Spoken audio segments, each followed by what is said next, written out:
شيعية كان شيعة بتايبتي وشيعي فارس بتايبتي تر هرچی ئەوانەی کە مؤامرەیان کردوێت دەربارەی دەوڵەتی ئیسلامی، دەربارەی ئەبوو بەکر و عومەر، دەربارەی ئەمەی و عوسمانی، هەتا ئەم سەردەمە و دەوڵەتی عوسمانیش هەمووی بە پیرۆزە لەلایەن ئەو کەسەی کە عومەری کوڕی خەتابی شەهید کرد.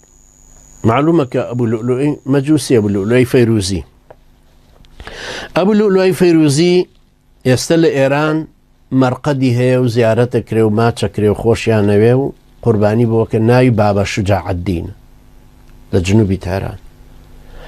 ئەم بابە شوجاعەددینە ئێستا طبعا ئەمان باسیەکەنەوە هەروەکو عەباس القومی لە ئەلکونا و لە ئەلقاب لە مجەلەدی دووهەم لاپڕە 55 باسیەکات و بە زۆر بە کەسێکی زۆر مبارەک و گەورە شێزانن. ئەو ڕۆژەش کە ئەبوو لؤلؤی مەجووسی سەیدنا عومەری شەهید کرد، ئەو ڕۆژەش جەژنێکە لە جەژنەکانیان والرواياتیشیان هەیە وەکو لە کتێبی ئەنوار نوعمانیە جەزائیری لە مجەلەدی یەکەم 108 ڕیوایەتیان لەسەر ئەوە هەیە. یعنی هەر فورس هەر زەربەیەکیان لە عەرەب دابێ، هەر زەربەیەکیان لە ئیسلام دابێ، لە ئەمەوی و لە عەباسیش دابێ، هەر پێیان خۆش بوو خاستەن لە یاوەرە بەڕێزەکان. بۆیە پێیان وایە ئەو کاتەی کە مەهدی دێ عەرەبە کوژێ، ئەوەندە هەزار کەس عەرەبە کوژێ. ڕیوایەتەکانیان طبعا هەمووی ئالافە، هەمووی هەزارانن.